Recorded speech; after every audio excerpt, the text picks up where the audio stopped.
All right, everybody's already confused. I am so far from my studio, very out of place. We did Kind of close to home, though. Yeah, minimal effort to make this 509-esque. Just the sign on the TV there.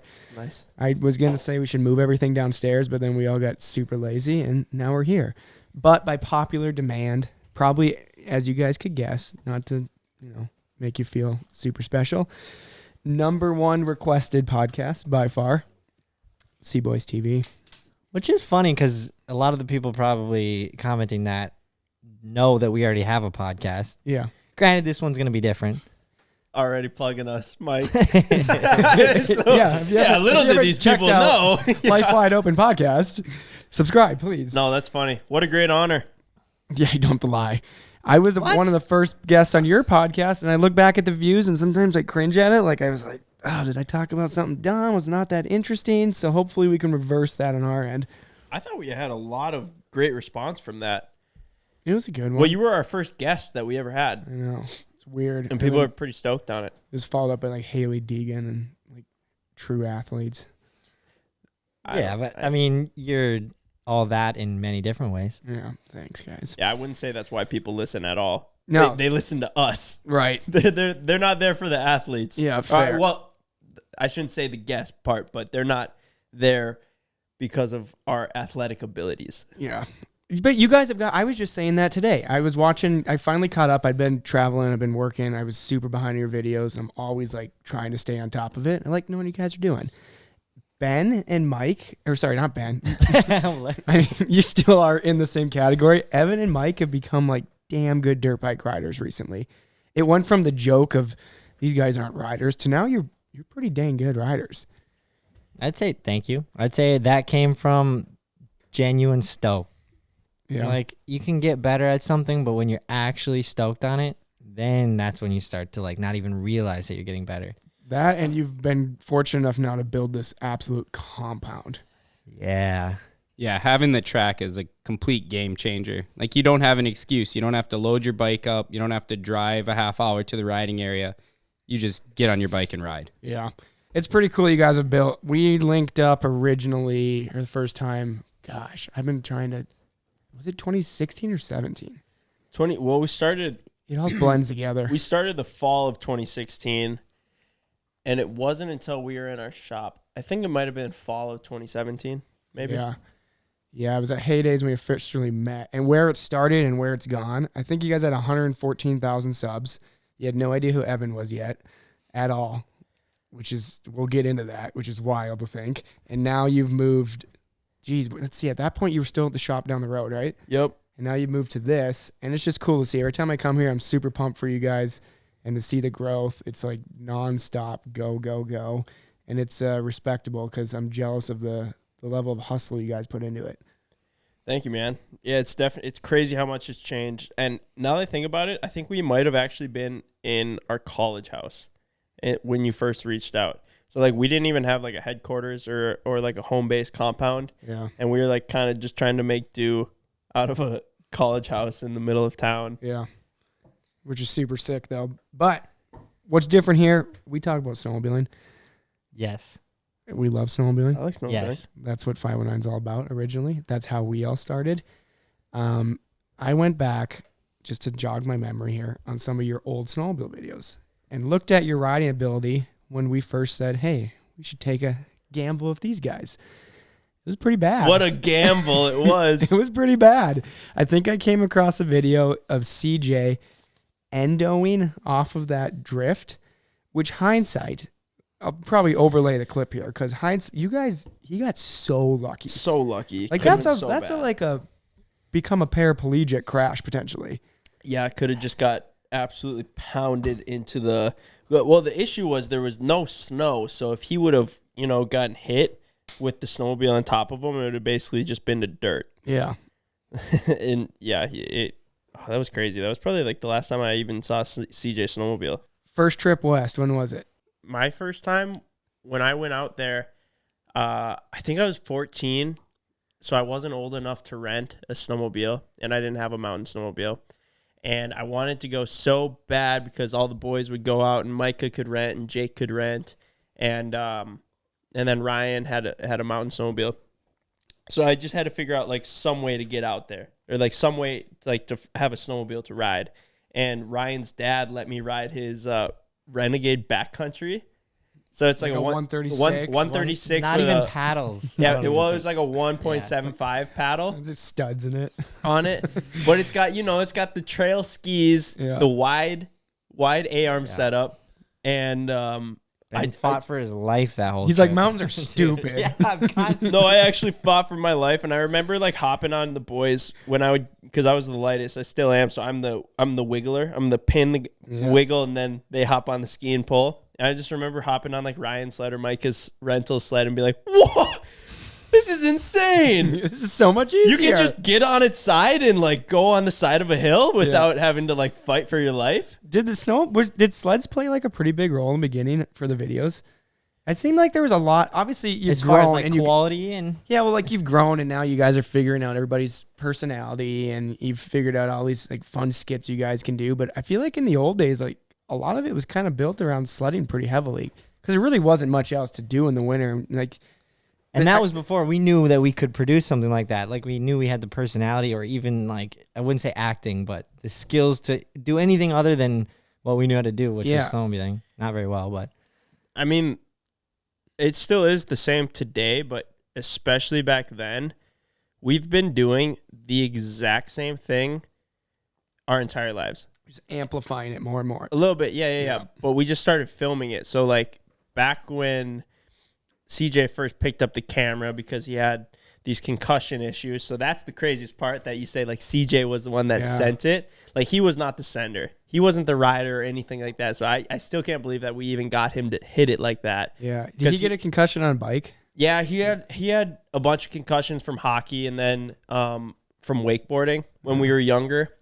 So like the things that we do today in our videos, like we've been doing our entire lives. It's not for the camera. Right. If like we didn't film a single thing, we would probably have done 90% of the things that are in our videos.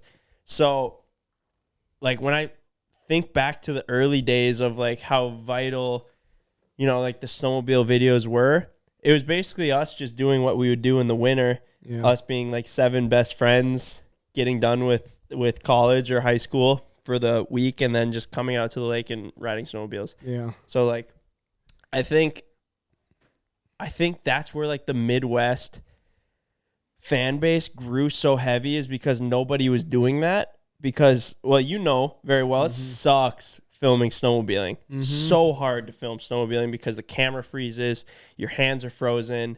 Half the time we don't get snow. Yeah. You know, Then it always sucks is if you don't do the first time, it's a giant track. There's a giant track through it. Yeah. So, like in the early days, we would just film jumping a road, and we thought it was like, you know, we thought it was entertaining. You guys so like, still do that, though. Well, we still do that, but like even back in the day, we were just like, we would have been doing it either way, and CJ was just there filming it. Yeah. Like kind of as like a bystander. But I think that's where like the Midwest audience definitely got super intrigued with us, because nobody else was filming that kind of content in the Midwest, because like it was such a mountain thing, but like not around here. I remember when you came through, it was before I think you were working for 509, but I can't remember what movie it was, but you guys did a little series, like a little like 5-minute bit in Fargo. In the ditch? Like in the ditch going to Fargo. right. And I remember how stoked we were watching that movie. We were like, that could have been us. That could have been us. They came through Minnesota, or they filmed like a bit in North Dakota ditches. Like that's what we do. And we thought it was so cool because it's so relatable. Yeah. And like that's, I think, the biggest appeal to our videos is we're not professionals. We've never pretended to be professionals. We are about as relatable as it comes. Yeah. When it comes to riding. And I don't know, I think people just like resonated with that. You get it all the time. There's either people that love you or hate you. It's the reality. That's anything you do in life, right? We hear it in our industry. It's changed a lot. So I'm getting at the shift. There used to be a bunch of people, why do you sponsor these guys? You know, they're not athletes.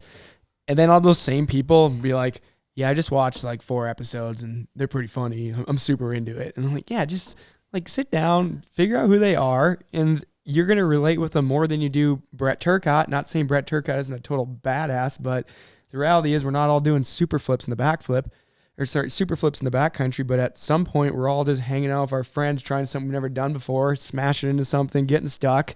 Like we all get that in one way or another. Yeah, 100%. And like, these athletes put all of their time into becoming a professional at being skilled and talented at doing their one thing of doing flips or freestyle or snowcross or something like that, right? They put all their time into that. Right. Well, we put all of our time into just documenting having fun.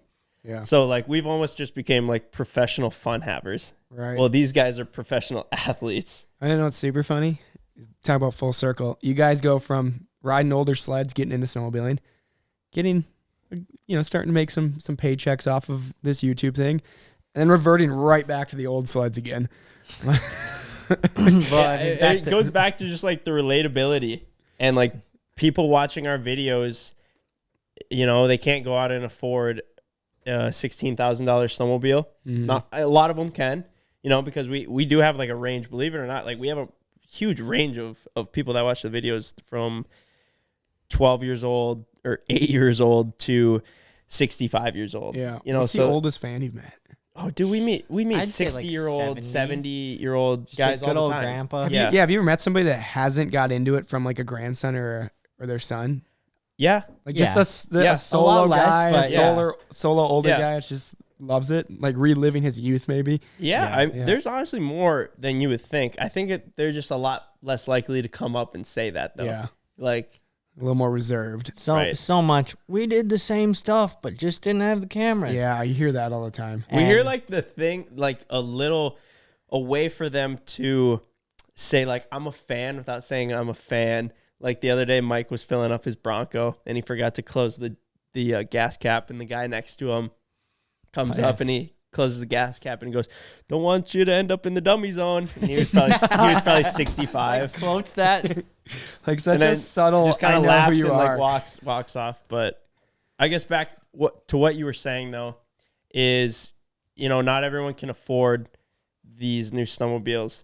So I think it's really cool to take an older snowmobile that are like arguably just as fun. Mm-hmm. They're not quite as advanced and you cannot go as many places, but you can get maybe an eighth of the way up the hill and And you have a can ride damn them good time. whipped. Have a damn good Yeah. time on the way there. So yeah, I think we've really, kind of experimented with like the cheap versus expensive Yeah. things of doing it on like dirt bikes, or we have a video coming up where we want to do it with or we just filmed it with 3-wheelers, and it's just kind of showing like, yeah, we've been put in this position, thankfully, from everyone watching us. We're able to afford these new snowmobiles, and Polaris works with us now, so we get these badass sleds every year, which is new, but you don't need that to have fun. Yeah. Right. Yeah. You don't need that to You're still bringing get new out on the people snow. into the industry and Right. showing them that you don't need to go spend $16,000. No. And I mean, maybe they will. And honestly, my assumption is if you can get somebody to buy a $1,500 snowmobile, odds are they're probably going to buy a $15,000 snowmobile in the next 5 years. Right. Once they're hooked, they they're might just hooked. not be in that position right now. Yeah. But yeah, that's something that like I've never wanted to come across on our videos. We need the best of the best. We need the best of the best, Yeah. or we only want to ride the best of the best, or like now that we have, been put in this position by our fans, we're like above that. Right. Because like at the end of the day, they've given us the opportunity to afford these snowmobiles, or the opportunity to get the attention from Polaris to work out a deal with them. Well, then you're just an unrelatable douche, you know? Yeah. You got to stay grounded. It's wild the impact you guys have had without it being by far not your number one thing, but the impact you've had on our industry, the snowmobile industry specifically. You go to an event like Heydays and it just reassures that. Heydays, you guys have like 1,000 people like at the booth at any given time. It's absolutely packed. Yeah, it's wild. I would say, like, of all the people that we talk to in the Midwest, like, what do you like to do? What's your favorite thing to do? I'd say, like, a majority, over half the answers are snowmobile. We like to snowmobile in the winter. And so that's the thing that we've always related, because like that's one thing we've always done in the winter. Yeah. So a lot of kids around here, all across the Midwest, to be honest. Yep, snowmobile. Yeah. So like that part we can relate, and it's just like it. Obviously, those are the ones that are like, so don't stop making snowmobile videos. If a group like you guys existed when Evan and I were in school, we would have been the fans for sure. Evan and I've never really elaborated on it. We've glossed over it. We went from preschool, so like pre-kindergarten. Little babies. How old were we? 4, 5? Yeah, I mean kindergarten, 5. Yeah. You were kind of mean to me back Yeah. then. But Evan was like snippy. Like he was like, Evan was mean. No, Evan was way meaner. Don't flip this on me. You were the mean one. Okay, here we So go. Evan and I the went truth's through coming out. preschool through graduation, high school. We spent, I don't know, what's the math on that? That's for sure 12 years. 12 years or so together of schooling. And we grew up watching the Sled Next films, all that. And we were like, Brap. Yeah, Brap films, like Ryan Britt, Tim Needles, all those guys, and like Borchers. And we were the fanboys of kind of the sled world, like people are for you guys of Cboys. And I remember going to Heydays, and we were, gosh, We weren't old enough to drive Yeah. because your dad brought us a handful of years. yeah, we were like 13 or 14, and Cody Borchers was walking by to go to the freestyle show, and we yelled, and we were like hitting each other, like, no, you say it. He's like, no, you, man. No, you. And Evan goes, Cody. And he looks back, and he goes, what's up, dudes? Oh, hey. Yeah, oh. yeah. And it was the coolest moment, though. Like, he acknowledged us, and Yeah. it was amazing. It was the greatest thing. I've brought that up to him since, and of course he doesn't remember it, but it's so funny because I know him now. But that was like our generation of what you guys are to a lot of these kids. And like those guys got us hooked on sledding, and now you're doing the same thing for the next generation. So like history repeats itself, but it's in such a different format now. Dude, I remember when I was at Heydays, before we ever started filming Cboys videos, it might have been like the first year that I ever went. And I saw Sane standing at the 509 booth. And I was like, oh my God, that's Sane Skinner. That's Sane Skinner. I should go say hi. I look at him. I think he looks at me. I just go, nope. I turn around and walk the other way. I was like, he doesn't want to talk to me. I'm a loser. Yeah. I don't want to waste his time. Little did I know he was standing there to like doing a meet and greet. Oh, yeah. And I was like, I don't want to waste Saint Skinner's time. Yeah, and now he calls you and he's like, sup, dickhead? Yeah, seriously. Full circle. Yeah, sometimes you got to pull back. Like, I never really thought about it like that when kids come to see us at Heydays. It's like kind of the same experience because obviously, sure. like, I mean, yeah, it is. Like, I remember when I met Jay, as I consider him a good friend now, and he signed my poster, and I was like, this is the best. I was even too scared to go say hi to anyone else because I got a signed poster from Jay. I was good. Mm-hmm. And then it said, let's ride, Jay Menaberry. Do you still have it? Yeah, I still have it. It's in my office, yeah. No kidding? That's pretty But legendary. It's just like so funny. So yeah, there is experiences like that, and I hope there's a lot of more experiences with us and all the athletes from little kids or whatever age, to be honest. Yeah. We get it. I guess it feels like we get it less though because people listen to the podcast and they watch the videos, Right. and so they like feel like they know us a little bit more.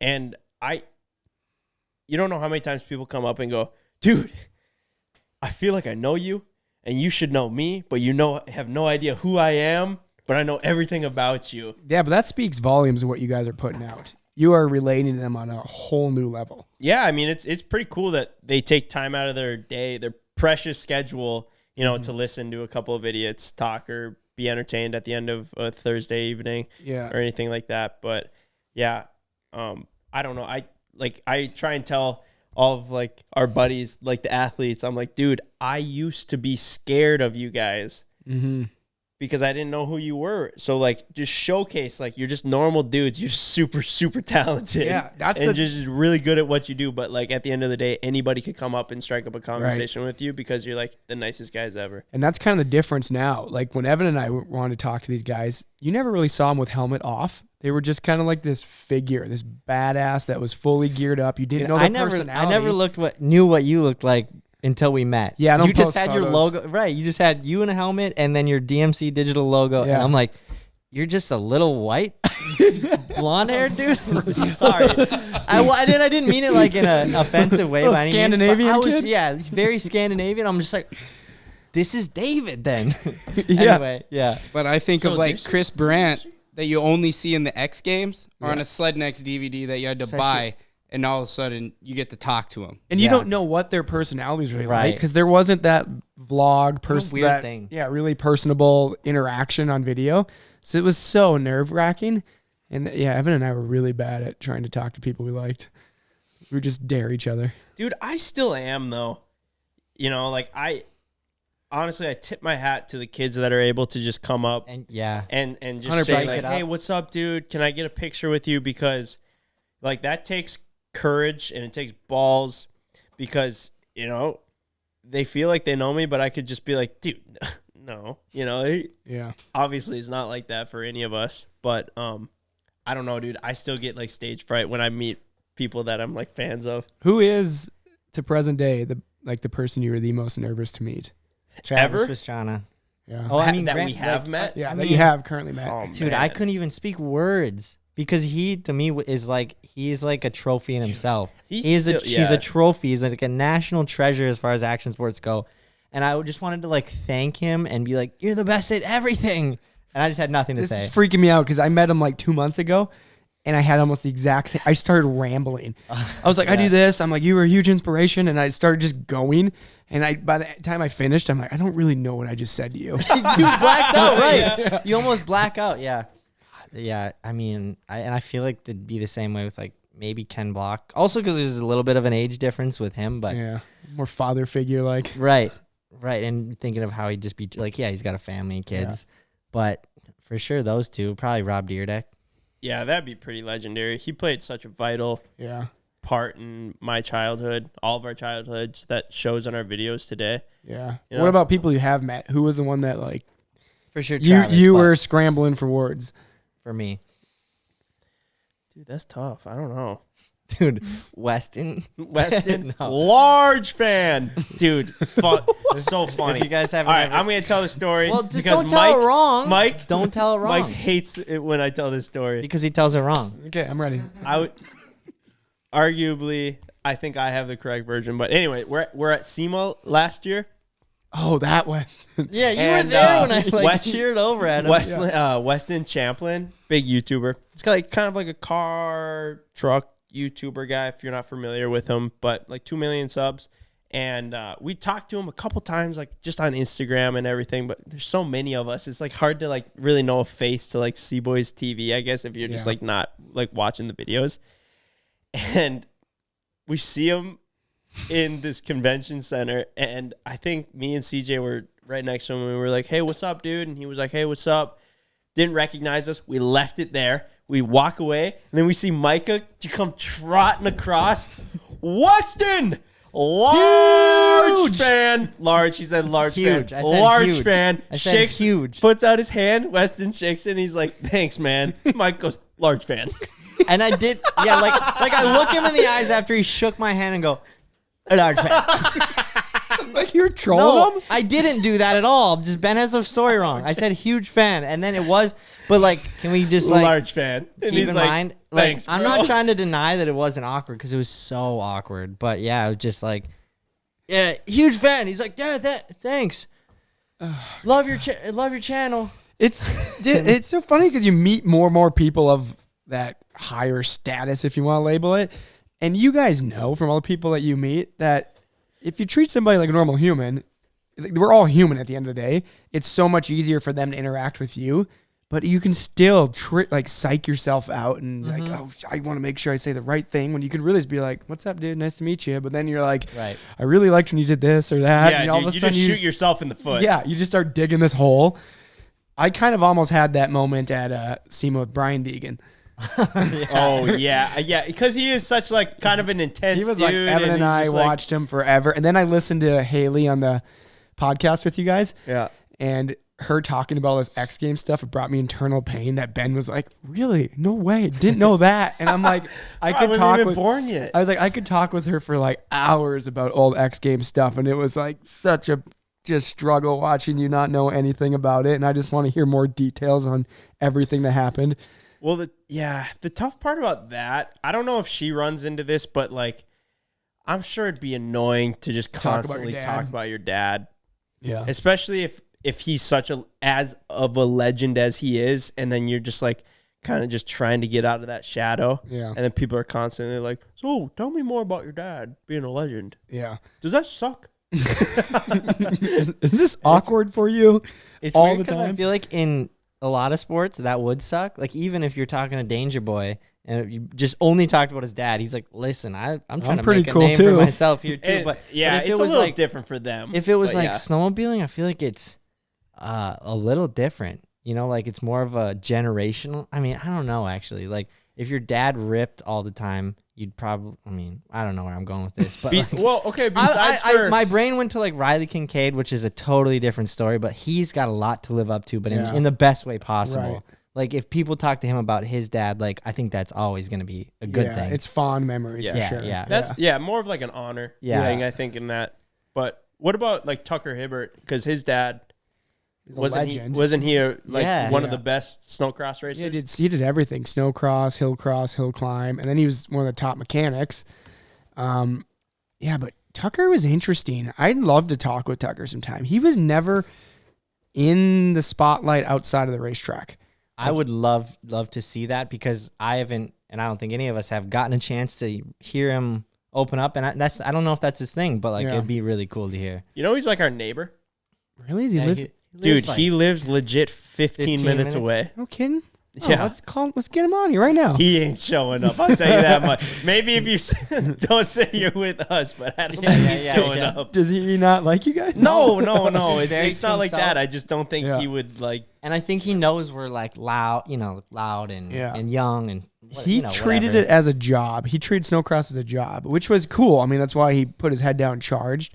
But then he just did his like acceptance for his first place and like was gone. Uh-huh. He's And kind it, of a and it mystery happened to a me. lot too. Yeah. It's like first place gone. That's Yeah. kind of Next one. cool though. I know, it's kind of like a badass that's, move. That's pretty sick. And then you retire on top. You're like Yeah. MJ. You know, because he didn't He really did. he won like everything, couldn't- and then he just Yeah, his 100th Pro Open win was in Deadwood, South Dakota. He crashed. How'd it go? Yeah, he crashed and was in last place and went all the way to first and then lapped like 4 people, I think. that's insane. So he was dead last for his 100th win. They were saying, like, if Tucker wins, this is his 100th all-time career win. And he goes down off the whole shot, and he's in last place, and he works his way all the way to the front and snags it and, like, laps a few people. Can you imagine the energy of Yeah. the crowd watching that? Remember some of the stuff at Duluth National? Oh yeah, Dude, remember I Spear wish Mountain. it was still that way. That's my other gripe. I could complain about this. Is social media has played a huge role like in ruining things like X Games, I think. For sure, X Games. We're so desensitized now. Like Evan and I, we'd watch Winter X Games. I'd either be at his house or mine. Winter X Games, it's an Summer event. X Games. Yeah, it's a thing. 4 days every 6 months. We'd like every event. We'd sit down and watch it all. And now X Games just happened like a month ago. And for the first time ever, I didn't even realize it was happening. Because I think you just scroll through and you see, Pat Casey just did a double backflip tail whip. Scroll the next thing. So it's like not that hype of what have they been working on. Right. No, it's like, especially if you follow X Games, just to open up on that. If you follow X Games on Instagram, they post everything right after it happens. Here's the gold, here's the silver, here's the bronze. And then you're like, nice. And I still enjoy that, but like would never tune in on it on TV and wouldn't even know about it if I wasn't following them on Instagram. Yeah. So it's ruined a little bit for that. Do you think that's hurt the sport? Really, any sport though? Because every single time I go on Instagram and I see a new reel of somebody doing something insane on a wakeboard or skateboard or dirt bike, snowmobile come winter season, like there's constant progression. Yeah. And it's like pushing the sport more and more and That's more. what's fun to watch. Versus just like one event a year. Put it this, it's gaining new eyes for sure. I mean, you look at some of those things that go viral in the moto world that have 100,000 plus likes, millions of views. I think it's more of a bummer for the athletes to showcase their ability and have their one big like Olympic event of the year. The competition side, a lot of those guys were born on competition, like started racing or whatever and got into freestyle. And I feel like it's a little bit of a bummer for those guys that their kind of platform to showcase their best of the best is dying out now. And so they just got to grind to make these videos, but in return, there's not like an X Games gold medal doesn't mean as much anymore, I feel like. Yeah. Right. The one thing that X Games still is going is that is the place to go and do it. If Yeah. you're going to do some death-defying stunt, something that's never been done, it's definitely still X Games. For sure. I just feel like it doesn't quite get the respect it used to. Well, and now like the average Joe has a chance to do something crazy that the whole world can see, which before, True. what's the process to even get to the X Games? So Yeah. I think that's pretty sick that anyone can get out there. Yeah. I'm kind of bummed pit bikes are in the X Games. I don't know if that's a You're bummed? I don't know if that's That a they Oh, are. and we're over here like I'm about to start training. Why? What? Yeah, we're over why are here you like- I bummed? don't know. Although you got to keep Because you don't have a pit bike. That's why. open this up. I know there was pit biking last year, and I think Axel won it last year too. But then this year it's at his house, and there was that meme going around of, "Hey Monster, I want some gold medals. Can you do something for me?" And they're like, "Yeah, host X Games at your house and pit bike event and all Yeah. that." But no, I mean we're not bummed about that. I think it's cool. It's just like I don't know. It's super hard for sure, and they're gnarly on them. It's just kind of a weird event when it's historically been full size bikes going as big as you can. Yeah, but historically, X Games had rock climbing. Yeah, do you remember Really? that? No, do you remember Oh, the I first actually- one? Remember the first one had extreme shovel racing. Okay, I don't remember that, but I remember What is street that? luge Yeah. and Oh, rock yeah, climbing. stuff I like remember that. that. What is shovel racing? You take a scoop shovel like Caleb Kosturki's always building jumps with, Yeah. and you race them on your ass. And Down there's a hill? And there's a gold medal On available. snow or on Yes, snow? and Winter X Games, the first awesome. one ever. Dude, bring it back. Yeah, Yeah. for Extreme sure. shovel racing. And these guys were like, they had stickers on them like sponsors, and it was a whole thing. Were they like blowing their asses out? I don't know. I think it's on YouTube still. Wait, that just sparked my thought, which is when you said Caleb. 'Cause Caleb should have his own branded scoop shovel. Yeah. Side note, He's keeping ace Like in he business. should, yeah. Caleb should do extreme shoveling. and he should do that as well. How is Caleb? Dude, I got to get him on the pod. He's finally at a point where I think he wants to talk about his injury a bit more. Yeah. He had a rough summer. He pretty much quit sledding like February last year. He was giving so many Right. problems. Oh, that sucks. And I don't expect him to be all over social media telling everyone what's going on, updating everyone. But like I can't. Yeah, from what he showed is all everyone Yeah. knows, all we know. And It's- it's kind of like, dang, I hope he's. Yeah. It's tough He's because doing he's good. progressing the sport more than anybody, at least Yeah. creative side. Like he's kind of the At Axel least like Hodges consistently of too. Yeah. the snow Yeah. world. Yeah. So fingers crossed. I don't have enough information to confidently speak on what's happening yet, but it sounds like it's getting better. I mean, he's getting back to running and he's getting in the gym again, and he's trying to get his body back to where it was because he definitely took a good 6 months of laying up and trying to heal, but at least he took that time and didn't keep pushing himself. So do you think that snowmobiling is going more and more backcountry? For me, because I know the numbers side working in the industry, no. Trail dominates. It always will. It's just more obtainable. Right. There's Like If mid- it dominates, but do you think more people? I think backcountry is going to and always has and always will be like the cool thing to do. So the more we bring it to light and the more you bring it to light, like it's still the cool thing to do. visually for sure. It's the leader. Everybody dreams of yeah, it. actually Like- do physically doing it. Yeah, like all of us. I mean, we all grew up wanting to go to the mountains. That's all you saw. Nobody's making a trail film. Like, actually, we did do that one. Yeah, we did that. That wasn't No, a film. It damn near was. It's a great video. Yeah, that that was a lot of fun. sucked. That sucked. Yeah, that was brutal. So respect to those guys. I had 'cause a lot of Mad fun. respect. Well, this is just a shameless self plug, but I was beyond second honored. plug of the day. Yeah, no, beyond honored when you asked me to edit that. It wasn't ideally what I'd want to be. Oh man, I'm editing a trail piece. However, beyond, David just had you edit that because he 'Cause he didn't want to. no, it was like that was so cool because like growing up watching the films and then being a part of it and then editing a part of it was wild. And also like one of the last films, Yeah, what was that in? 14? whatever the last one was. Whatever the last one that had a 15 premiere was the last one. I think it was in 14. I don't know. Maybe 15. Yeah, no, I actually wanted him to edit that because I wanted it to be as authentic as possible to like your brand and have your guys' kind of twist on it and editing style. Because I didn't want to butcher it and leave out something that you guys thought would be, Right. Cboys-esque, if that's Yeah. a... That was a lot of fun. Michigan has good sledding. Can we talk about that trip and the dirty dirty things that we did to those snowmobiles? Oh, yes, I forgot about that. Like how much are we allowed to say? Oh, everything. They're probably in a. Usually those marketing sleds just go in a crusher somewhere. Okay, so we they're can probably say gone. that. Oh yeah. Okay, so something that I didn't know is there is a yellow tag. Yeah. Yellow tag snowmobiles. They're used for like basically marketing units. They go from like event to event. Prototypes. So they're like prototypes. They don't have serial numbers. They might have like different fuel mapping in them. They're not like they're like test units. They might have like a different. They're not EPA approved yet. But they're like basically hand built. Yeah. So they're like super expensive, but they end up just being crushed because they don't want like the general public. They can't legally sell them. Yeah, to have any access to them afterwards, right? So when we were getting snowmobiles for that trip, that's the ones that they gave us. And boy, did we keep that in mind when we were running those things down pretty much just interstate highways. Solid ice. I don't even know if we were on ice. I think we were just on cement for most of the trip. And dude, we had those things up to what?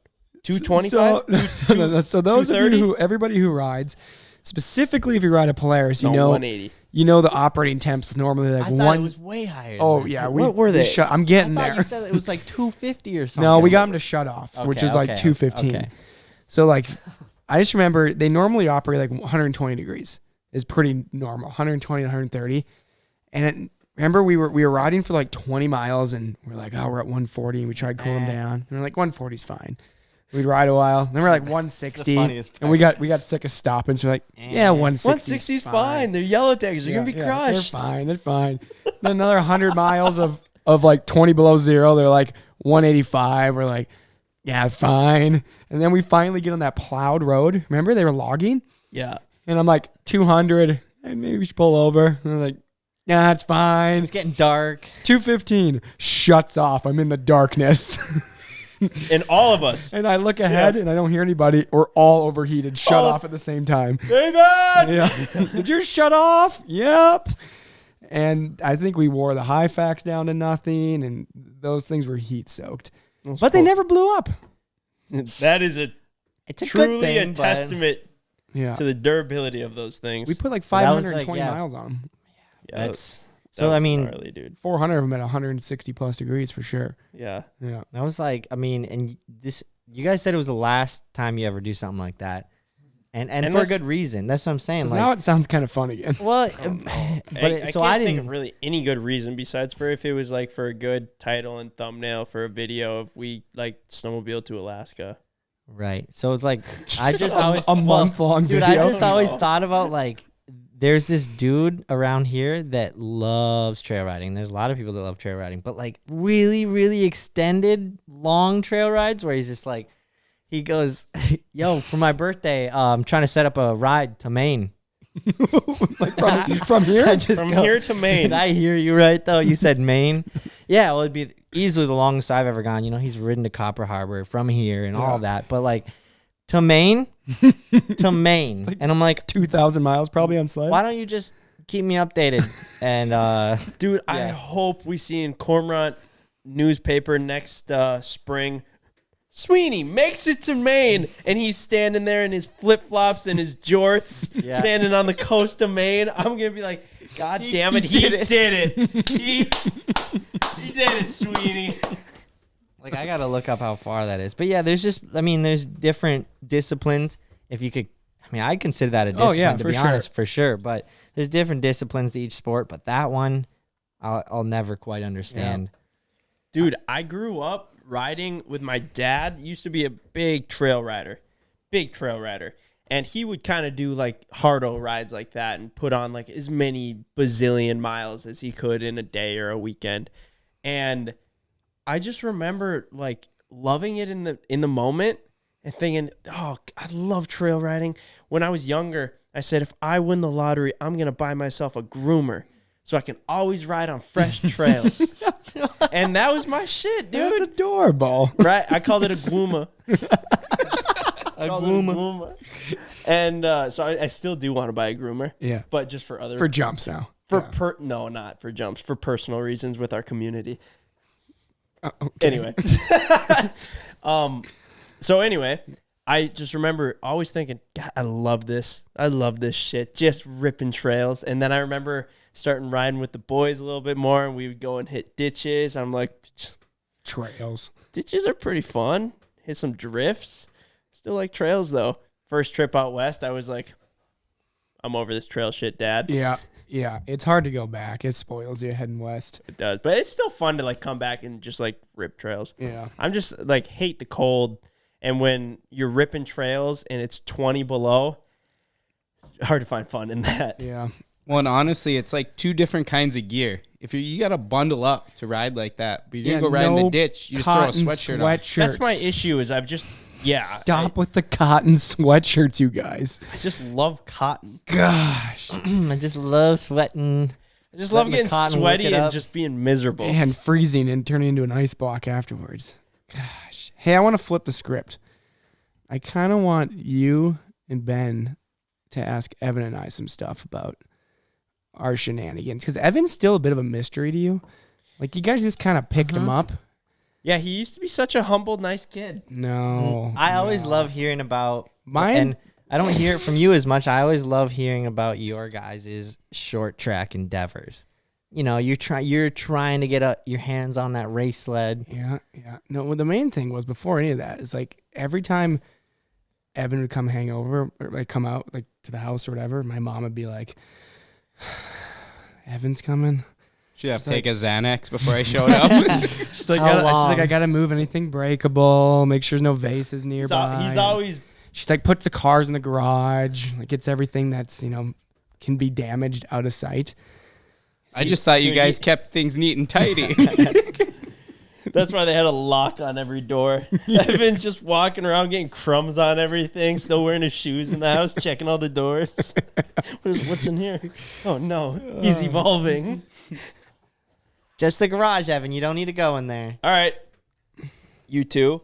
So at the beginning of the podcast, you said, oh, David was a dick. Evan was such a dick. Why do you guys say that? The only thing You guys were just like competitive against each other? Oh, and yeah. Evan was way better at everything. So you thought he was a dick because he was cocky? No. Because he was better at shit? Or why do you say that? I want to hear what he has to say first. Well, I would say I think it was split a little more down the line. Like me and David were kind of like rocket power. Did like all kinds of things. Woogity, woogity, woogity. Yeah, so it's like maybe What? Whoa. Oh, you're He too wasn't young. born yet. You're What too do young. you mean woogity, woogity? What are you guys doing? rocket power. Rocket power. Oh, my. He's such a baby. All right. People get triggered. They're like, oh, Ben's so young. He doesn't know shit. He does his life experiences. Yeah, why weren't you born earlier? But no, I think we just each kind of like I could ride a BMX bike better than David for sure. Like yeah. he could ride a skateboard better than me, but we both did both of those things as well as snowmobiling, scooters, like literally just did everything. And it would kind of go back and forth. But I think it was like a healthy competition to like push each other to do the things we were less comfortable with. But if Evan couldn't do something, he would get so mad. Rage. He still yeah. does. Yeah, like skateboarding, it was does. never He's Evan's psycho. thing. Evan was like, these things are stupid, right? And I'd land like a kickflip. We're playing a game of skate. And by the end of the game of skate, he would break skateboards constantly. He'd either stomp them or just really? chuck them into the woods. He'd be like, this is dumb. That's Let's go punk do rock, dude. let's go do something else. And it was kind of like this is awkward now. I don't really want to hang out. And then he'd usually ride his bike and feel better. Dude, the time that there was 4 of us friends and your mom was going to bring us to the skateboard, but we had to stop at the house after picking us up from school, and I didn't land a kickflip and I snapped my board in your driveway and then had to go to the skate park And with watch you us. with no skateboard. He just sat there and watched us because like your parents weren't home or something, right?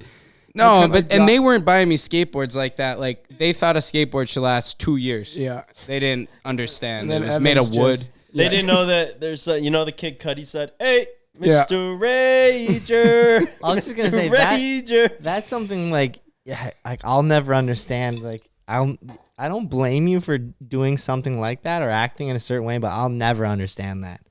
I'd just be like, He still does that. To That's this what I'm day. saying. But I'd be like, you broke your board. Like, dude, I don't know what to tell you.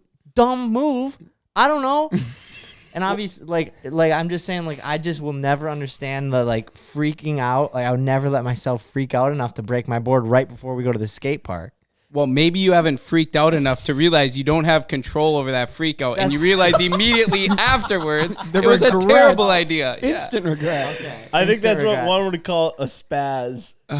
Did you guys have access to like anybody that could get wood when you were kids, like 2x4s, plywood?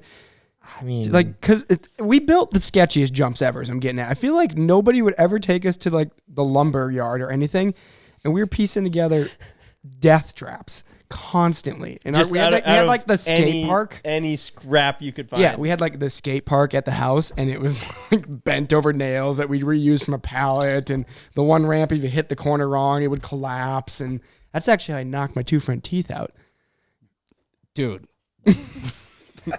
Are they real? Yeah. Dang. Did you save them? Were you there for that? No, I wasn't there, but I remember the situation. Yeah, I kind of wish I was there. Yeah.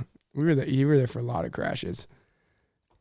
Dude, but your house, even though it was sketchy, it seemed like the greatest thing in the world. Like, you had a half a dozen ramps, rails, a huge driveway. We could do whatever we wanted. It was pretty sick. Isn't it funny how when you're younger, that's like just the only thing that matters? Yeah. It's just like how much space you got to shred, how or much like pavement somebody has. Yeah. How much pavement? Yeah. All I had was a plastic Factor X ramp from Dunham's. That would slide Death 20 traps. feet. Yeah. Would you guys take the plastic? Did you have a plastic ramp too, Oh, yeah. or plastic landing? Or the tabletop one, too. His Yeah, were yeah, 1080s, mine were Factor X. Okay, so yeah, me and CJ used to have the same shit, and so we would take the, everybody had you'd those. start out and then get a little bit bigger and bigger and bigger Yeah. until eventually you just slam. Yeah. You guys would do the same thing? Oh, yeah. Then we'd find cracks in the like pavement to hammer stakes into so the ramp wouldn't move So as it wouldn't much. slide. That's smart. But then it was honestly. just almost more dangerous because the back of the ramp would kick up. Yeah. And so by the time you're going off the lip, the thing was like changing the trajectory of it. So you're just out of control going off the lip. They should have never sold those. I can't I imagine agree. that they didn't have just a plethora of lawsuits. Yeah. Maybe. Dude, I remember one time I came over the ramp tabletop part, so you could ride up on the tabletop, and I was on like a little mini bike, and my front wheel came off of the ramp too soon, and I just face planted. Like before, a face plant when like before you even know it, before you can put your hands out, you're like slamming on the ground. Dude, I remember that. I knocked myself out. Yeah. Just had a massive welt on my forehead. Yeah, So every time I think about those ramps, that's what comes to mind. the learning curve as a kid doing all those different sports, just slamming all the time. Now if I slam like that, I'm out for like a week. You guys have been lucky on injury, huh? You guys have got up pretty Major. scot-free, huh? Dude. Yeah. Is this actual wood? Yeah. It is somewhere in there. There we go. Yeah, sorry. we've been really lucky. And I think that part comes with not being professional, not trying to be professional, not like putting time in like we're trying to be professional. Like, Also, I the mean, stuff we do isn't like that's something The dirt bikes. right. I mean, That's definitely. But that's what we got Evan for. He's actually talented. did. Did you know like Evan didn't really ride dirt bikes growing up much at all? I know that's mind-boggling. Because to we me. never rode bikes. We just rode sleds together. My parents wouldn't let me have a dirt bike at all. They were like, they're death traps. Evan had like this 1970. What was that? Was it your grandpa's or? Well, no, I had a family friend. Yeah, it was like a 72 Yamaha Enduro 90 that literally ran for a month. And then, like, my parents weren't going to fix it. It sat in the garage forever. So, like, I hardly even count that as having a dirt bike Yeah, we were because just it never even sleds. worked. We were. I don't know where the hell he got so good at them. It was like I left Minnesota pretty much, and then he just figured out dirt bikes. Dude, it was just putting the time in behind the bars. Like, as soon as I got one, that's all I wanted to do. Like, Yeah, but go you to got- work, ride dirt bikes. You definitely have natural talent, though. Yeah, Like, you Except- can't just except pick for on something up skateboard. that fast. not a very good but it skateboarder. really, yeah, I agree. But it really does. It just comes to the stoke level. Like if you're making time to do it, you're getting better without even knowing it. And then everyone else is like, "Dang, when you get so good?" And you're like, "Well, I've been doing it a lot." I know I have a long ways to go, but that's how I feel on the moto right now with like a fresh bike that I'm stoked on, a fresh track that's fun to ride, and it's kind of like relit the fire of 10 years ago when I started riding bikes. Yeah, that's rad. Can you believe we thought we were gonna just be like sled next riders?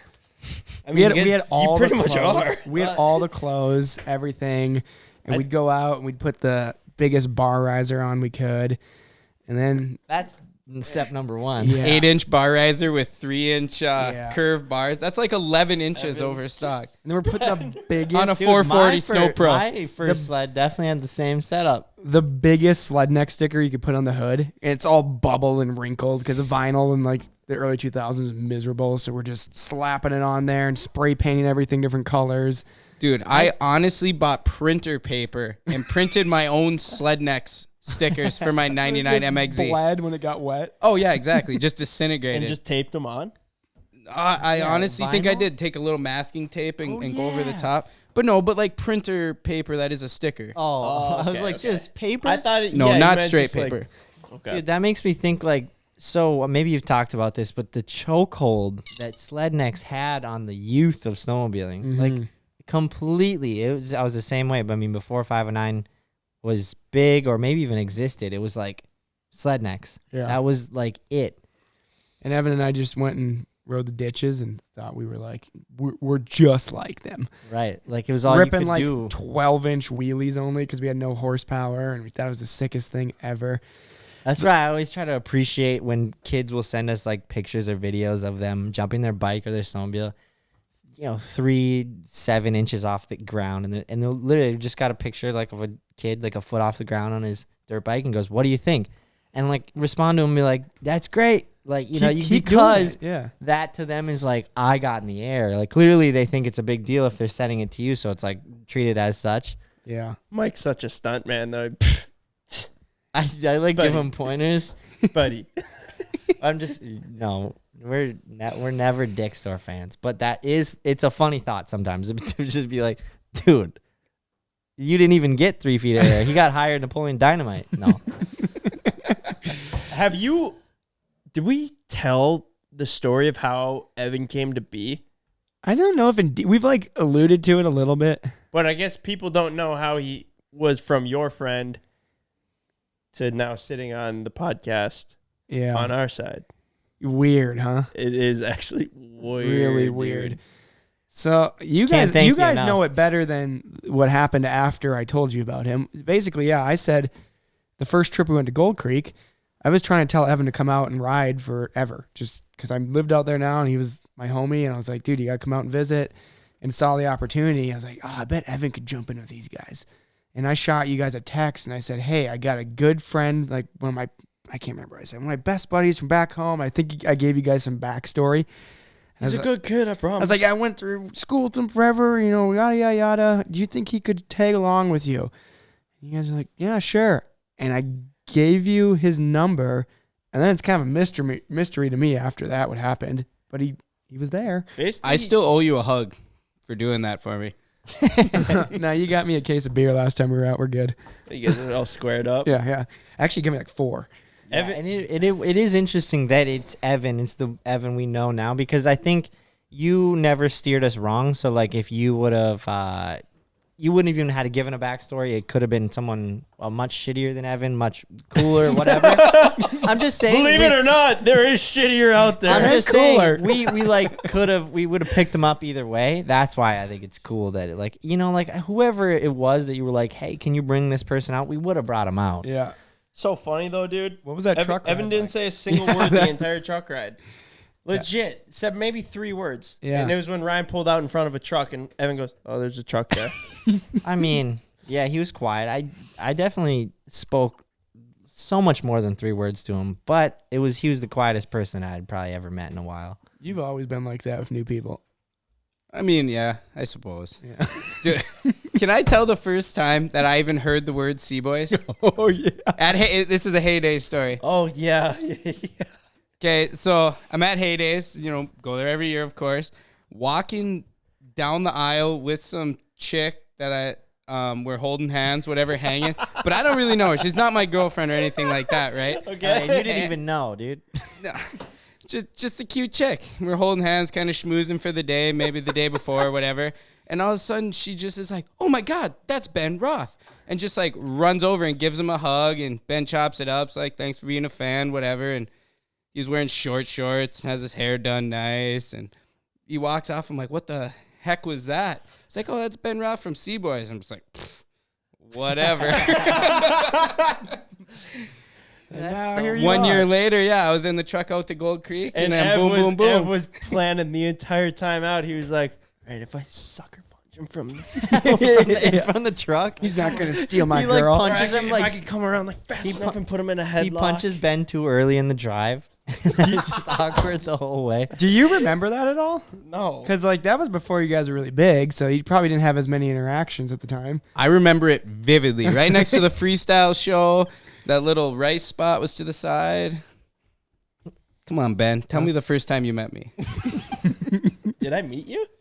I mean, I was standing right there when she's hugging on you. So that's the crazy part. I figured you sent her up there and we're like, okay, well, guess I'll chill here. And the crazy part is that you met Evan before that. Like, obviously, I don't expect you to remember, but it's... Dude, the first thing I remember when Evan is I always just thought he's such a good, humble kid. Such a good kid. But And he has been up until about the last couple of weeks. okay. I buy one pair of new shoes and wear sunglasses. Evan, dude, Dave, the other day, Ken walks into the kitchen and Evan goes, "Hey, Ken, why don't you get in that new little minivan of yours and run to the grocery store and get us some food?" Evan said that? Oh, This is so out of context. We've needed groceries for 2 weeks. he's getting comfortable.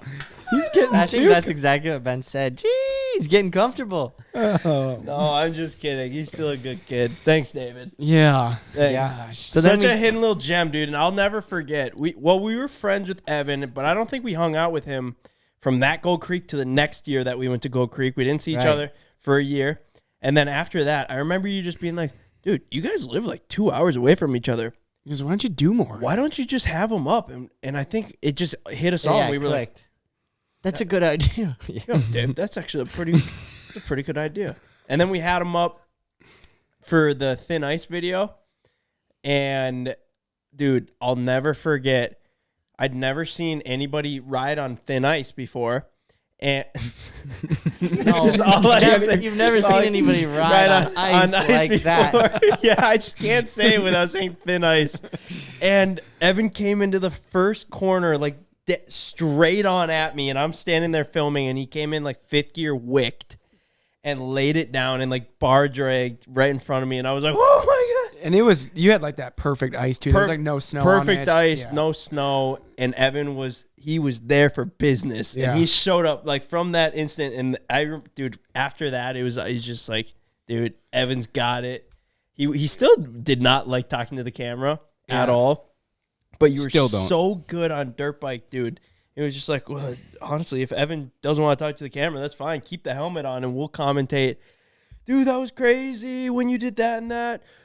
Dirt bikes.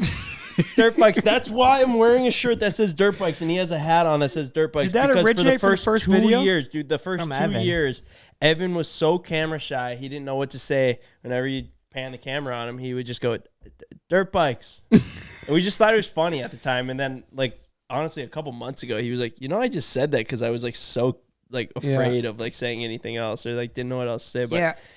He stayed humble. You've stayed humble like that, because I remember calling him after you guys told me that you were taking Evan on full time.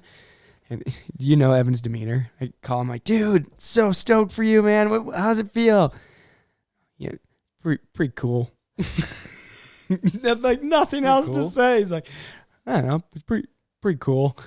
Just calm, collective, like another mean, day. What do you say? Are you sure you want to be here, Ev?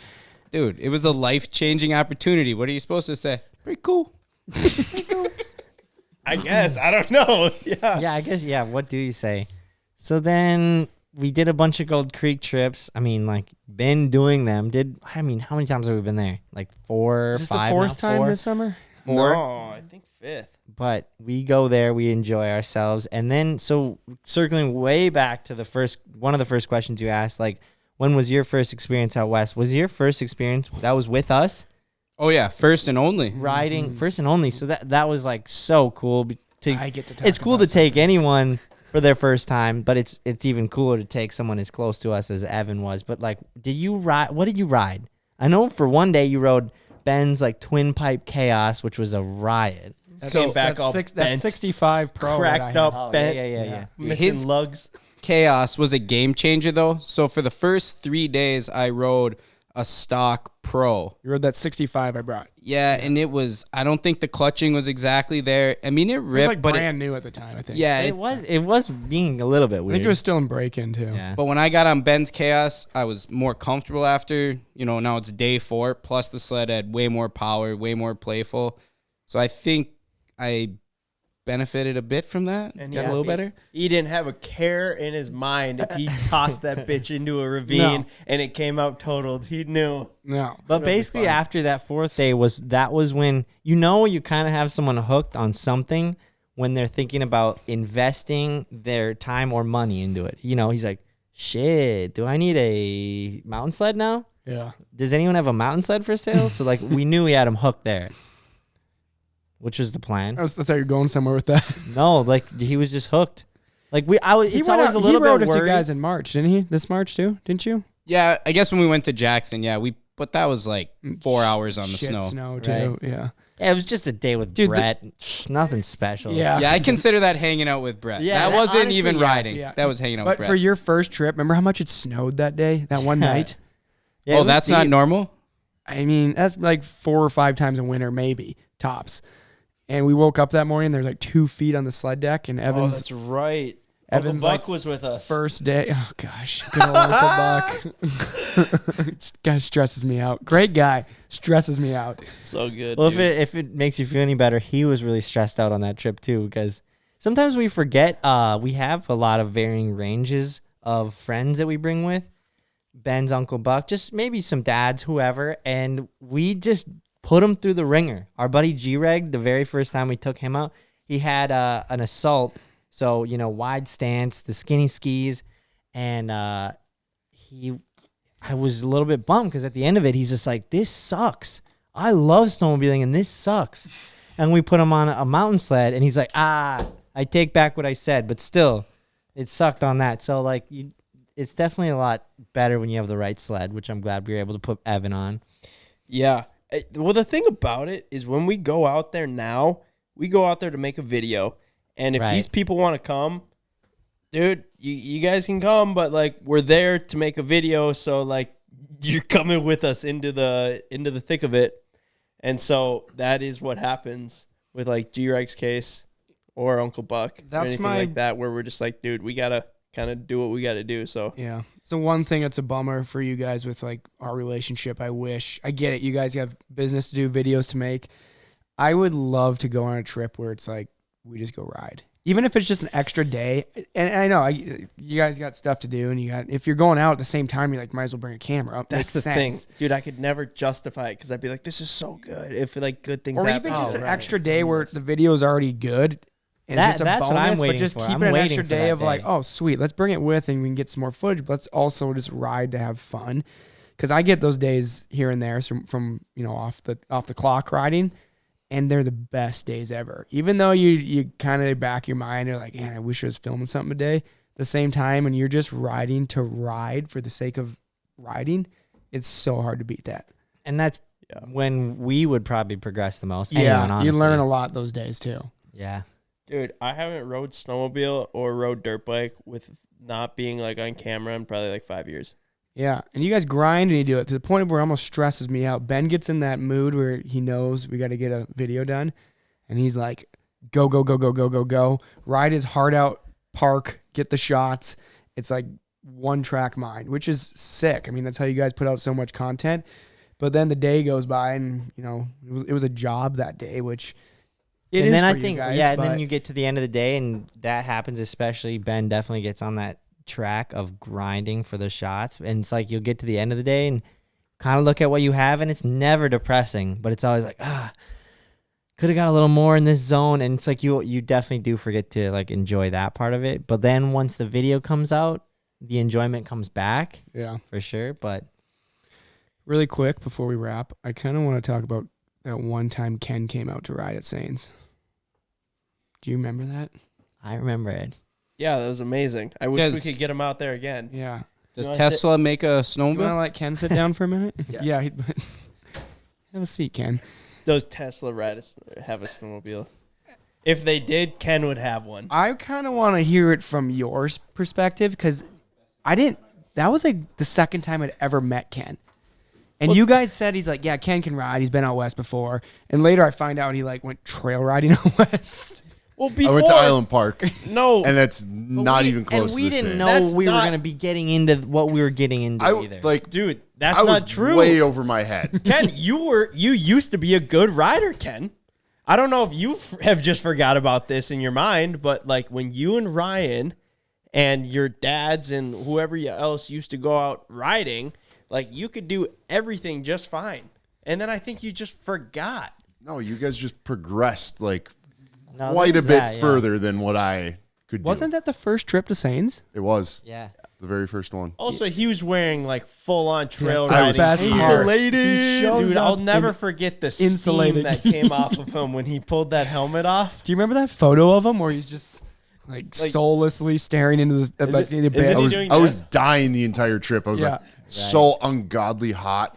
And I just remember being up there that day and like, man, I haven't talked to Ken much today. And I'm like, And then you go, where is I go, Ken? where is Ken? And I think he went back. Halfway through the day, I was like, I just want to go home, and we just like kept going further and further, and it was like a little more technical, a little more. I felt so bad. I just knew it was like he was doing fine up until Sam brought us to this place called the Vineyard. You know, he's got names for his zones, and he's like, this is the Vineyard. It's gnarly. There's no bottom and just trees all the way up this steep hill. The Vineyard. And so then I'm like, then when he says, I don't take people, when I'm guiding, I don't really take them back here unless I know. And so then I was like, well, we got Ken back here. I was like, So this isn't good. And that was like the one time that we actually had to like really push a couple tries to get him out of there. Yeah. I had a bad time that day. Well, the red flag was when we left the trail and we took that shortcut and it was kind of icy. And right off the bat, Ken's going backwards down He it. tipped over. Yeah. He tipped Sliding over and started back. sliding backwards. Yeah. That was the very first hill, and that was the first time we'd ever rode together. And Yeah. you guys Yeah. were just like, "Oh no, this Yeah. can't be good." I'm sorry. So embarrassing. And it was just like, we're right out. Sorry, David. You're good. It's just like we're right off the trail, and I'm already messing up. Right, Yeah. right in front of Uncle Sane. I can't help but notice you never came back. I came back one time. You didn't ride? No, I did one day. So he still loved the atmosphere though. Yeah. I did one day that trip. I wish Ken would come out. That's like my goal in the next 5 years is to get Ken like doing bow ties. Wow, David, Or just like that a, is. or just like a little cornice. you Maybe know. start with Ryan first. Yeah. Yeah. I was gonna say you start with all of us. That's something that we like last winter did not make as many trips as we wanted to, but tried to learn bow ties. For like 3 hours that one day. Yeah, and like I think we all got Made some a progress, couple yeah. ones, but Yeah. that's definitely a tough maneuver. It's like a kickflip. Once you got it, you Right. got it. Do you or CJ ever feel like you're left out in sled trips? Like just bum you out ever? Get a little bit of FOMO. It's like seeing all the Snapchats and all that, but then it's like, yeah, I know I would not even make it halfway to where they're doing this video at. Ken only gets FOMO when you guys are out at the bar. I was gonna say Ken has FOMO when we're cranking beers at the peak Which is fair. or down at the bar after riding. Okay, the stuff in BC that looks that nightlife. Looks Ken, if pretty anything, you should just come out to BC for just that. Like we Snapchat Seriously. a lot, but the funny thing is when we're together, I feel like we're all Snapchatting way more and sending it straight back Yeah. to like Ken's the only one not here viewing them. or Trent. Or Trent. Yeah, or Trent somewhere. And it's almost like subconsciously we're like, look how much fun we're having without you guys. And I That feel does happen. I don't know, dude. So many times I film something or like something so stupid happens, and I'm like, who's gonna think this is funny? Yeah. David and Trent might. send. There's like not that anyone listening would even care to know this, but like we have our group, the Cboys, and we have a few group chats that we use. Like a few. Most of them are between us. And then the one that like we also use is you or us and then you and Trent. Yeah. Which is just like I guess cool to say. Like there's a lot of people we met, a lot of cool people over this journey, and like none of them are as close to us as you are. Yeah. And None of them. likewise. And I appreciate how damn nice Ken is to me. Likewise, David. Yeah, he is Because he's always sending you all of our shit for free. No, He's not even that. He asks a question, I reply. He goes, "Thank you very much," in a timely manner. If there's anyone that Ken will keep up with, I hope this it's doesn't you. start something because you guys don't get that treatment, do you? With Ken? Yeah. He doesn't even respond to me. Well, you don't ask anything sometimes, so. Dude, I'll send Ken. Dude. You send it in a group chat when there's 50 other messages in an hour. And I got to scroll through 50. I'm just like, God forbid Ken scrolls through the group message when he's scrolling Reddit forums all day about Tesla. Oh, Tesla software that isn't completely up to spec. I better drive 3.5 hours to go get my Tesla updated. Gosh, I'm lobbying to be nicer to Ken. He's so nice to me. You guys are just on the wrong side of it for him. Like, yeah. Right. You dug your own. you Probably see what I deal with every Yeah, day no, I here? appreciate you, Ken. Somebody's Thanks, got David. to. He always starts things off with, "Hi, David," or "Hello, David," and then, "Thanks, David." I'm like, that is just nice. You guys should try that.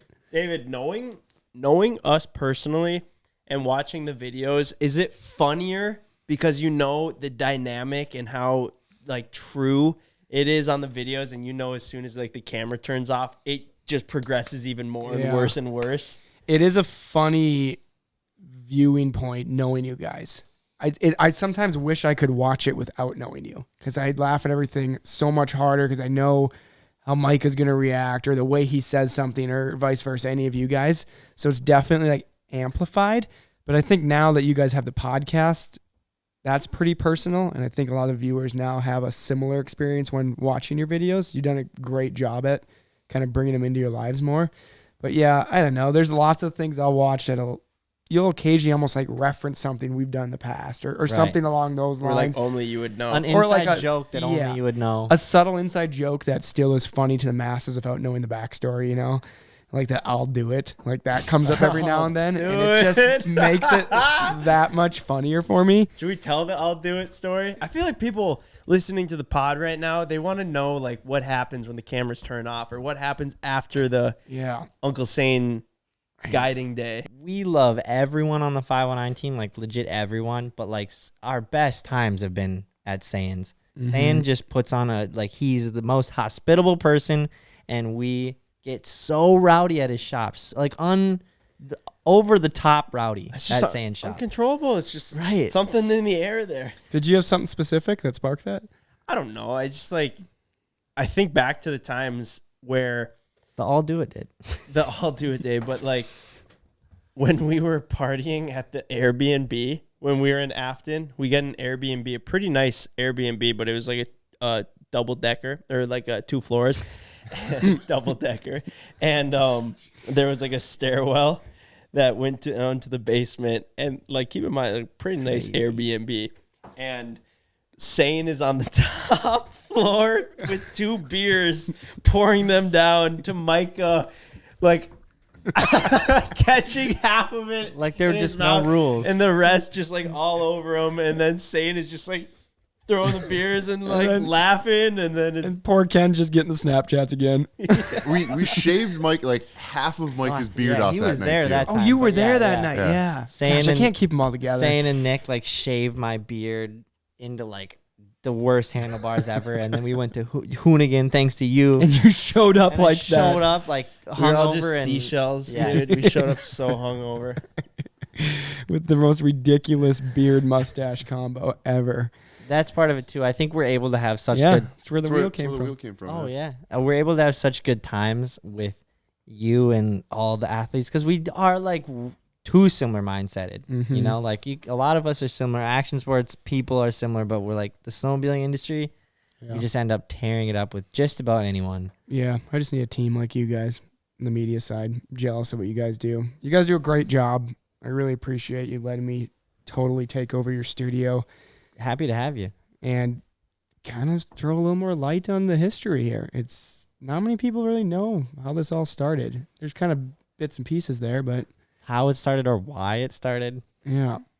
Ryan, I'm so sorry you haven't sat down with us. He's been Yeah. sitting over there his whole time, and he's been along for this ride.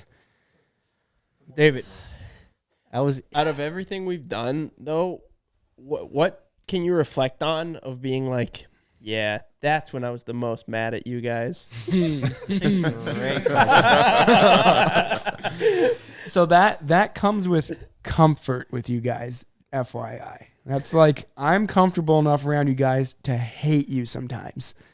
Oh, and In the most we loving, bring that out. in the most loving way possible.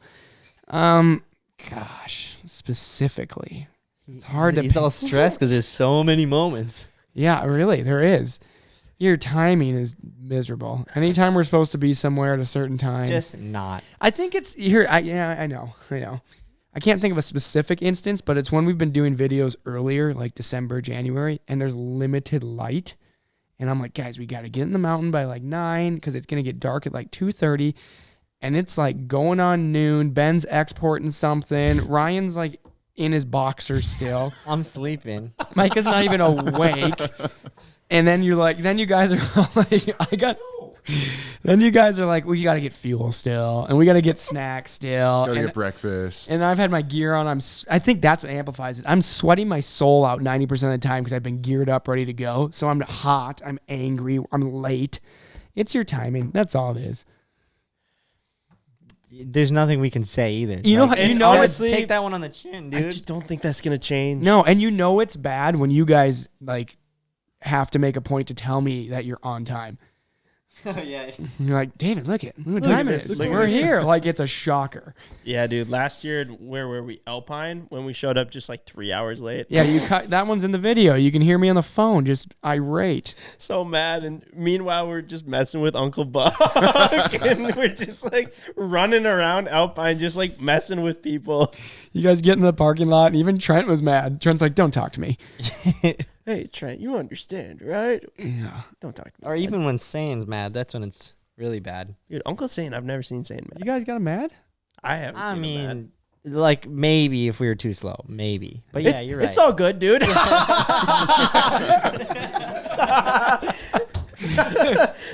it's all good. It's whatever, man. Whatever, man. No, this is your guys' day. Dude, I'm just here for you guys. Micah, how you feeling, dude? I think it was the last time I came out to Alpine. You were furious because we got breakfast. I think we had to run back to the Airbnb, go get something else, come back into town, get fuel. You're getting mad. Trent's getting mad. And then Ryan started getting mad on top of that. Yeah. And Ryan like rammed a gas pump with the trailer, like trying to run out of there. Is that when he slams the door? Yeah. It's a domino effect, huh? A little bit. I feel like I caused it. Sorry.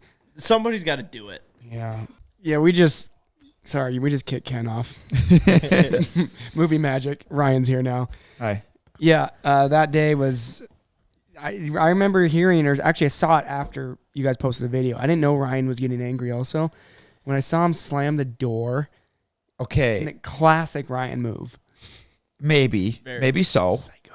The problem is, I think you did me dirty. I am also, yes, you, because you're like, Ryan's messing around. He's in his underwear still. I'm always ready to go. So am I. But yeah, right. So these two are always holding us back. So I try to be the one because normally you and I are communicating because I take that back. I was going to Yeah. say, Ryan, if It was anybody just for is like a a sake coordinator, of of painting just a making picture. me sound worse. I completely disagreed with you when you said that, but it felt nice. It felt nice knowing that you also thought Ryan was a part of that. So I didn't want to be rude and disrespect you on your own podcast, on our own podcast table, in front of our podcast cameras recording us with our SD cards right now. Anyway, These are my SD cards. I should have. So the problem is David's stress is transferred to me because he says, Ryan, parking lot at 11, you get the boys there. And I go, all right, Davey, we'll do our best. See you at noon is what I'm figuring, right? So we're going through this whole thing. You're just delusional then. I know. So, and we're going through the whole thing, trying to get everybody going. We don't even leave the house till an hour, or we don't even leave the house until we're supposed to be there. And then I get there and we have to gas up, and I have my freaking exo sled, which was unfortunately great invention, but not a great invention for me. And it Was it though? Was it a Ryan's- great invention? I don't know. I hate to just down talk anybody that's Well, doing Ryan, anything. you You know? already bankrupted the company. I So don't think I did. what do you have to lose at this point? No. Poor family, Dude. mom and Ben pop shop. edited that video.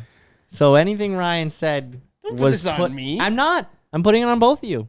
So And anyway, I'm also putting it on me too. No, it's I 100%. took the deal. No, I definitely, yeah. that was also frustrating. And then I turned out of the gas pump with our trailer, and I may have bumped the trailer into the gas pump accidentally. And then when I found out I did that, I was a little bit upset with myself. And so I slammed the door once, not on camera. And then they go, hey. Oh, I That's made you right. do it That's again. right. And then they made me more upset. And then they were like, slam the door again. Do it. And I went, I will. Slam the door extra hard. Which is what you saw. And I love the, whoa. And then Ryan, what? True psycho move, yeah. So I think the moral of it for me is to just mentally, like I tell you guys, 10, but I'm actually planning for 11. Correct. People do that to me all the time. Yeah. I just need to say an hour earlier than it actually matters. Mm-hmm. And then we might actually. Which is And then also actually- be okay with us being late. Which is actually like 11:15. low key, like a really good life hack. Yeah. As in, like, I'll just be the one to put myself, like, that works on me. If you want me there at 11, tell me 10. It does, because you've done it. I know. Literally, the last time that happened to me, they're like, supper's at 7, come at 6:45. Or sorry, supper was at 7, told me to be there by 6:45. I probably rolled in at 6:47, and all was good. And I was like, what a great thing you guys just did. And then you figured it out. Can you imagine Right, the day I execute on that where you guys beat me and you're ready? Or yeah, like you tell us like like maybe 2 hours early, and then we're like, It's yeah. well, it's starting to happen with your old age, David. I don't know. I'm getting slower. You're getting slower. You're not bouncing back quite as quick as you used to off of the bottle the night before. Or maybe we're just getting big brained and we're getting you more drunk the night before. Yeah. I might have been a fool to all of it all along. Maybe. You're always It's your a real master plan. When we do get you to do that, you're always a really good time. Thanks. Always. Always. Like, that's what's But the fun. times you don't, you suck. I was gonna say, what's your other option no. is it's when- kind of a bad time. When David lets loose, he's like a giddy little girl. Like, you're just like, yay! I'm very happy. Yeah. Which is a good way to be intoxicated. So I think fun. the best David I've ever seen is Canadian David when we go up to Revelstoke and ride up there. You're talking about the ska band Something in the specifically? air, dude. Something in the air. Yeah, that just the whole rig. We could talk about Canadian snowmobiling and how great it is, but the Canadian bars are the best, which anybody who's ever been on a snowmobile trip knows. The riding's like very fun, but the after party's the best. The funniest part, it feels like it's lawless, even though their laws are probably way gnarlier. They Right. do still have laws in Canada. Yeah, and it's the last place you want to get. But the money isn't worth anything. Yeah, no. Yeah. No, everything's on sale. The whole country's 25% off. Dude, when Mike got so drunk that night, we lost him, and then 2, he lost his wallet, and Just- it ended up at just- just no, some my- random chick's house. No, my God, phone. remember that? And then My we were phone. tracking him down. Oh, your My phone. phone. We were tracking it down. We were Oh, like, yeah, did they you grabbed even it from end the up bar. here last night? And we like go up, and I'm like, yo, thanks for grabbing my phone. And he's just like, no clue who we are. No clue where you got even. I don't remember where I got the phone. Yeah. Just some He random was house. also recovering from an evening. Yeah. Yeah. That was the same day we went out. It was December, so it got Mm-hmm. dark at 3. And that was the day we went to ride at like 12:30 in the afternoon. And you and Trent wore different helmets the entire night. Yeah, we didn't Or realize night, it. day. We didn't realize it till like days after when we saw photos of us riding because the sunset So was funny. beautiful. It So we were was. taking pictures, and I'm like, oh, I don't remember wearing that. Is that Trent? No, that's me. We were so hungover. We switched helmets and never realized it all day long. And Trent's a stinky guy, so I think I would have noticed that. The only thing that people hear about Trent on this podcast is that we're good friends with him and that he's stinky. And he's old. And he's old. Yeah. Oh, don't forget about Is that. He's old as dust. We should give him a plug for Yeah, I was people just to gonna say- buy some Well, dairy. oh, that too. Yeah, Trent's a dairy farmer. So just buy milk. Keep And drinking your also, milk. Trent takes a lot of photos when he's on the trips. He takes a lot of photos that get used in 509 for whatever, catalogs, social media. And he almost prides himself in not being credited for the most part, but he like gets to go on the trips and stuff. I'm sure he does love not getting any credit. Yeah, and David taking it all. Well, No, I he don't might take it in a at all. joking I'm way. pretty sure he prides himself on it. Trent's listening to this right no, I right now. don't. He's like, that's not. Where did he get that? That's not true at all. If you look at the calendar, anytime he took a photo, it says, Oh, it still Trent says Hicks. it. Yeah. Yeah, No, yeah. he just said that in the group chat today. gosh, poor guy. You should have Trent on sometime. I'd love to. That's another mystery. I think people kind of know who he is. the whole time he would just be shit talking soy and almond milk. Bro. It's like the dude can't even stay focused. It's like, bro, Work all the time. I know that you hate big soy. You know. Gosh, what were we going to talk about there? Oh, that Exo sled day. I don't know how far you want to go on that, but When Ryan bankrupt the company. just the trail ride. I'll never forget it. That was I like to consider myself not a good snowmobiler, but an above average snowmobiler, and I truly could not manage that. Yeah, Snowmobile. you are. I think you're probably the best out of the group. Dude, I take absolutely no offense to that at all. I think Ryan's the best sledder out of Yeah. all of you guys. I would hope so, being that he rides the most. Well, because Ryan is, if you could take anyone with and say, follow me, he will be behind you. Yeah. Just, and that to me, it like shows a lot of skill. I'm going to go here. You follow me. You guys follow me. And then Ryan's the one that's right behind you. However, he also is in the most sticky situations. Consistently. For those of you that know the ride backcountry, like if you're in those sticky situations, it means you're pushing yourself. But dude, some of those, like the last trip we were on, you're like on the edge of a cliff. I think you had to kind of go. David had to come yeah. save me. It was That was like, scary. I'm like, Ryan, you shouldn't be there. I was I didn't- scared. I did Yeah, not know, wanna be yeah. there. I was scared for you. Yeah, like I got over to him like, Ryan, we shouldn't be here. I don't want to be helping you right here. That was a total sled if we didn't get that out of there. It was very close, and Sounds I, insane Yeah, sled. it's Yeah. insane. thankfully Uncle Sane let me borrow his sled. But yeah, it everybody's got that guy. Unfortunately, I am that guy. You guys have come a long, long way though. I think we've done a really good job at showcasing the bad Yeah. in Ryan's snowmobiling. Well, and everybody's. Everybody's, but Ryan's has definitely taken the biggest hit to the ego of like the internet has right. taken it upon themselves to make sure that Ryan knows. Well, what's funnier, Really? some guy driving Really? through and Bro. missing 3 trees, or the guy coming up plowing over 3 trees? Well, It's yeah, way there's funnier that, but I think we've just made such a joke out of it, Yeah. like time to time, and people just comment like, "This guy needs to hang it up." Oh yeah, there was all those GoPro clips in your turbo where you're just like the only tree in the hill and he goes right up it. It was just you look at the tree and you're obviously going to hit it. Yeah, And that's what I thought the turbo was for. yeah. The Yeah. turbo that we installed that night in Revelstoke. Which was so cool. Like working our way up to Ryan it was just when we started working with Polaris, and Ryan was the only one to even get a sled. I think we had At that sleds point, at the yeah. time, but Your Ryan's stoke like, level. I'm gonna do this, and then we got that sled, and we're like, Ryan, brand new sled, and then we got him the turbo. David and him put it on in like legit 2 hours, and then just ripped.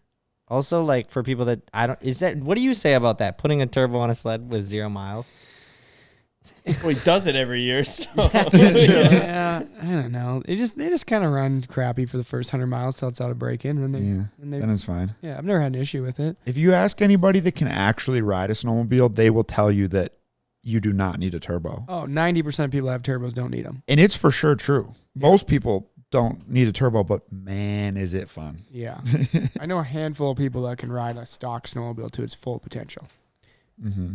And My you buddy- guys aren't any of them. Well, can we tell the story of when you and Nels came up Oh man, last? Can I tell that? which when I was on Which when I one? was on the black Indy Turbo, I mean, you didn't do anything wrong. yeah. What was the story?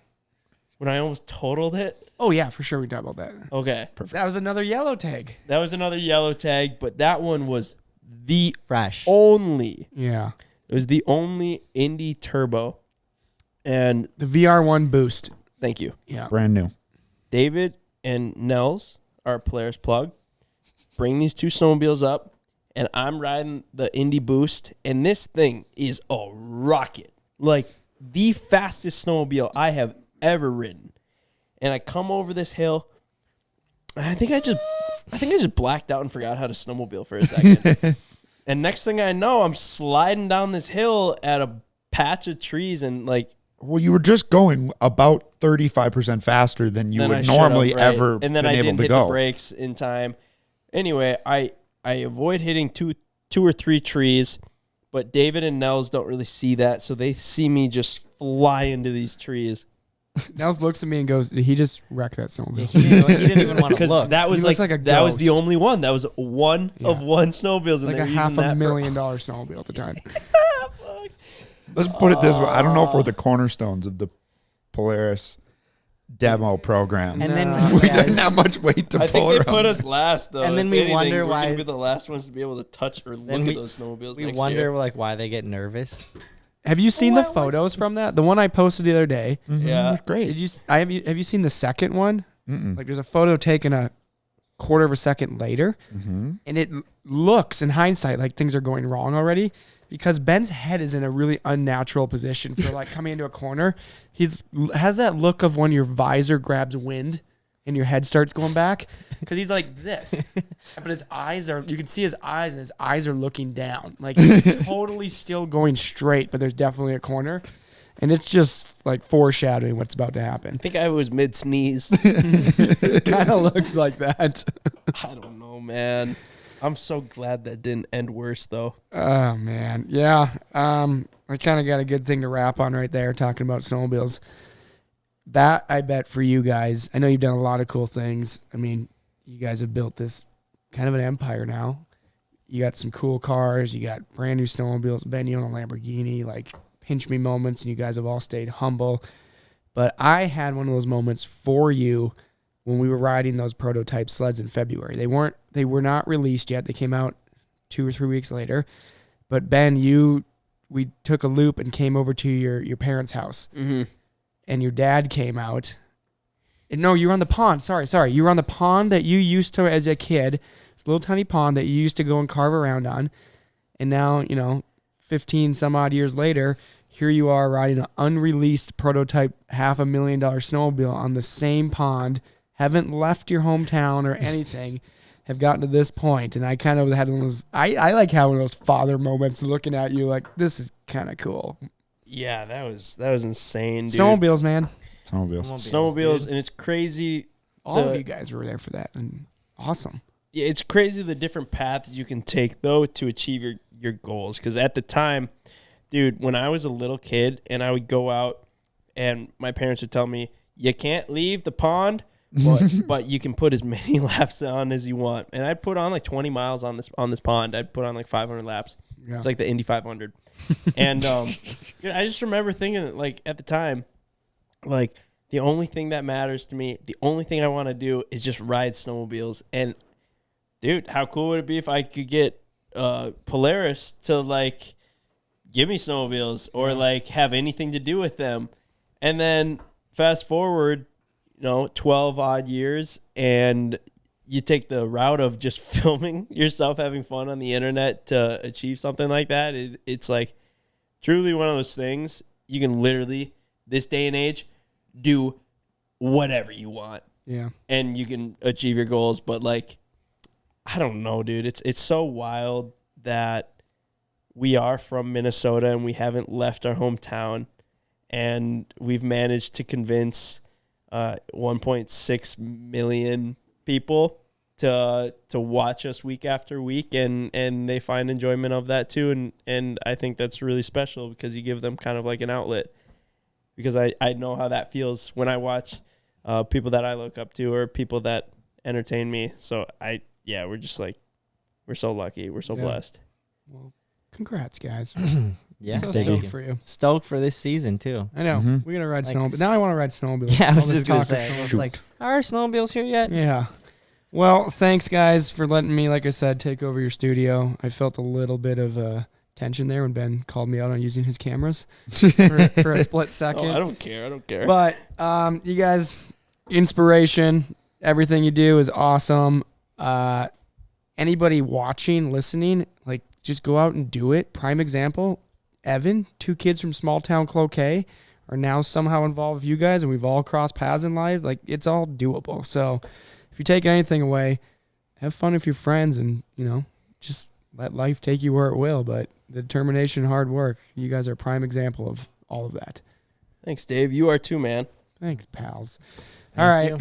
Well, we can keep rambling for like hours if we want to, but classic, like, comment, subscribe. If you're listening on Apple or Spotify, we appreciate the reviews. You guys are awesome. We've been reading them all. YouTube, leave us a comment too. Who do you want to see next? Thanks again, Cboys, and we will see you guys in a couple weeks. Peace. Bye.